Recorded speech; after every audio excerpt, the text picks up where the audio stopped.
I have seen images of governors on something as mundane as milk packets for school milk, even on meals, Honorable Speaker.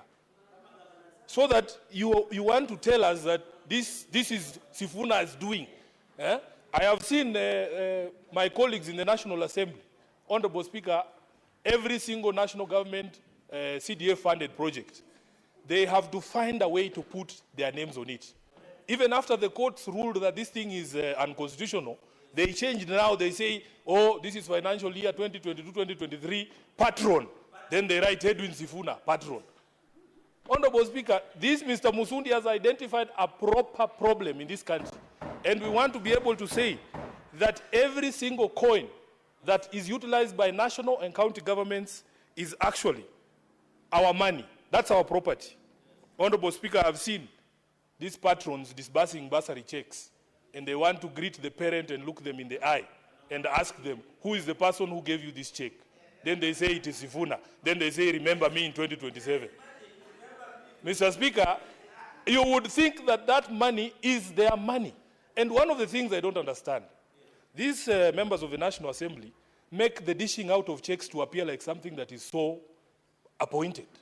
Like a clerical job, who cannot dish out, who cannot, if your office wrote checks, how difficult is it to distribute checks? It's a physical transaction. So they come and make noise here and tell us all about how children will not go to school. Honorable Speaker, and that check has 2,500 shillings on it.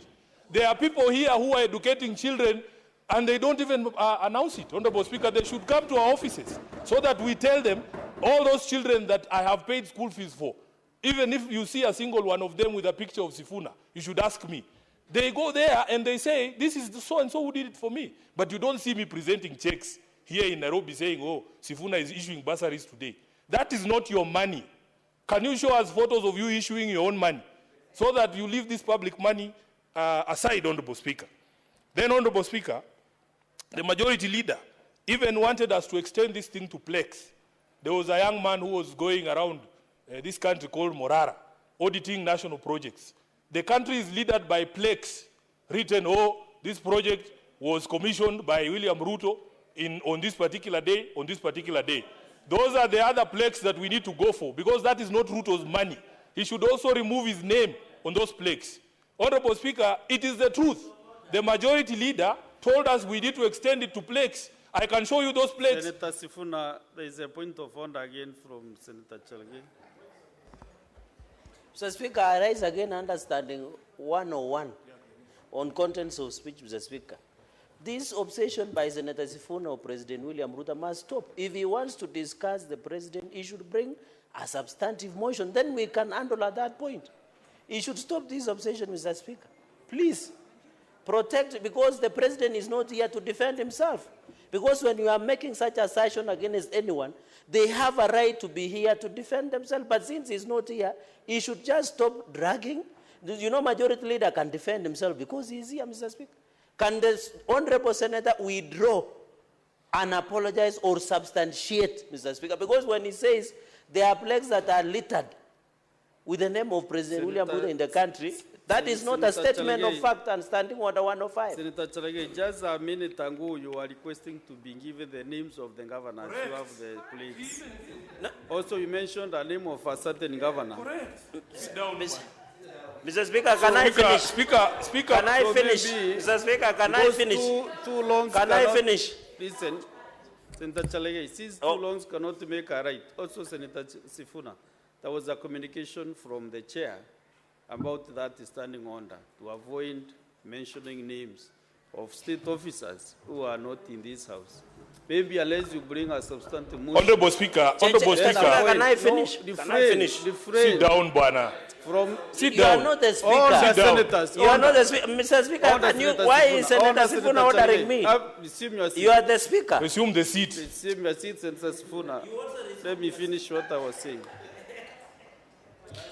I'm saying as much as possible, you know, those plagues, those billboards and everything, whatever it is, avoid mentioning names of whatever billboard you saw, so that now we can make progress, Senator Chalge. Honorable Speaker, can I proceed, please? Yes, but Honorable avoid Speaker, mentioning we names are of not other discussing officers. personalities. We are discussing Yes. our money. The Senator for Narok, Honorable Speaker, came from a time when he was hosting the president in his county. So he came back and told us, oh, we have been given an airport in Narok. The contractors are there day and night. So one time I had been given a lift by a friend of mine. We were coming from somewhere in Western. I said, I want to see this airstrip in Narok that has a contractor day and night. So I asked the pilot to fly over that space. Honorable Speaker, there is a plaque sitting there. There are no contractors there. That young man called Morara has gone around the whole country, has shown us. Even when you go to the so-called stadium in Wote, if you go to Camarine Stadium, you will find those plaques there. Honorable Speaker, we cannot have these gatekeepers of the executive in the legislature. You do your job, let him do his job. So, Honorable Speaker, when he was going, Honorable Speaker, can you protect me from this heck club? Senator Chekra, you order, kindly. No. Honorable Speaker, do you Your points know? of order are not making sense now. Honorable Speaker, there is. Senator Chalagay, can you allow? You know when you are Senator used to Sifuna? using matatus, have you ever been in a chopper? You can see. No. Honorable Speaker, protect me from Senator this. Chalagay. Senator Chalagay, I'm giving you the first warning this afternoon. I'm giving you the first warning. No point of order. You Honorable Speaker, just please. let Senator Sifuna be in silence. Thank you. To conclude his. Honorable Speaker, so the point that I was making,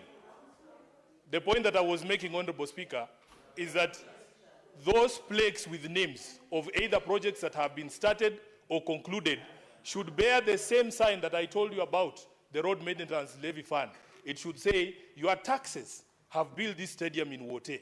Your taxes have built this stadium in Camarine, which doesn't exist, by the way. Honorable Speaker, let me conclude by commenting on something he said. And I was very quiet when he spoke, so I hope he will be quiet too. Honorable Speaker, as a responsible government, you cannot tell us to wait for you to face you in 2027, and you are killing us today. Albert Ojwang is in the ground. He will not be able to meet William Ruto in 2027. So if we stopped, all of us, if all of us agreed, all of us should agree. Senator All of us Sifuna, should agree. Senator Honorable Sifuna, Speaker, please don't stop me. You are now contravening standing on the Now 121. the Speaker himself is interrupting me. Standing on the 121. I gave a ruling, I gave you guidance. You know you cannot do elections in the Senate. We don't do elections in the Senate. So avoid mentioning names of state officers. I warned you. I cautioned you. That is the first caution again, understanding on the 121. Very well, Honorable And Speaker. you know the consequences. Very well, Honorable Speaker. Very well, Honorable Speaker. What I'm saying is this. All of us must agree that if decisions are being made democratically at an election, can we guarantee that all of us get to that election? Because you can't tell me to wait for you at the ballot and then you make sure I don't get there. Is Albert Ojwang supposed to vote from the grave? There's no such polling station. So when you talk about a state officer standing up and saying you can shoot people, as if people don't die from gunshot wounds. Honorable Speaker, we saw Rex Masai, the young man who was killed during the protest, was shot in the leg. So how can you tell people to shoot people in the leg as if those injuries are sustainable injuries? So, Honorable Speaker, we want to make it very clear that as a country, we have totally lost our way. And we will not have a conversation with someone telling us to wait for 2027 when he's not giving us a chance to get to 2027. He has become an existential threat for this country, and he must go as soon as possible. I thank you. Senator Wakiri Hilali.